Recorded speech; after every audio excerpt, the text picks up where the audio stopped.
Guys good evening. মই এতিয়া এনেই ওলাই আহিলোঁ ঘৰৰ পৰা, যিহেতু ঘৰতে মই বেকাৰ আছিলোঁ। ঘৰতে মানে আজি মোৰ মনত বহুত দুখ লাগিলে। আজিকালি মানে মই বহুত দিন হ'লতো ভিডিঅ' দিয়া নাই, মানে বহুত বেয়া লাগি আছে মনটো। কাৰণ কি মোৰ ভিডিঅ'বোৰ আজিকালি ইমান ভিউজ নাহে।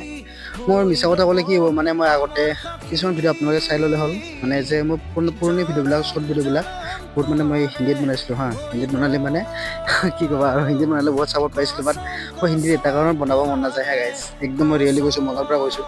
আৰু মই জুবিন দাক বহুত ভাল পাওঁ। জুবিন দাৰ গানবিলাক মই বেকগ্ৰাউণ্ডত ইউজ কৰিব খোজোঁ হা। মানে কিছুমান বাহিৰা মানুহবিলাকে কিছুমান জুবিন দাক চবেই চিনি পায়, মই নাপাওঁ বুলি নকওঁ সেইটো।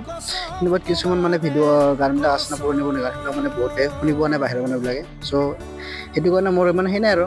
যাই যি ভাল পায় নাজানো, বাট মই জুবিনক বহুত ভাল পাওঁ। মই জুবিনৰ গান ইউজ কৰিব খোজোঁ। সেইটো কাৰণে আজিকালি মই অসমীয়াত ভিডিঅ'বিলাক বনাওঁ। চ' আপোনালোকে অলপ ছাপোৰ্ট কৰিব, মৰম দিব। মই ভাল ভিডিঅ' দিব আপোনালোকক বহুত চেষ্টা কৰিম। এইখিনিয়ে আৰু। তো ভিডিঅ'টো ভাল লাগিলে লাইক কৰি দিব। ইমানখিনি আছিলে। ঘৰৰ পৰা ওলাই আহিলোঁ, যিহেতু এনেই আছিলোঁ, অলপ ফিল্ডৰ পৰা ওলাই আহিলোঁ, এইখিনি ফিল্ডখন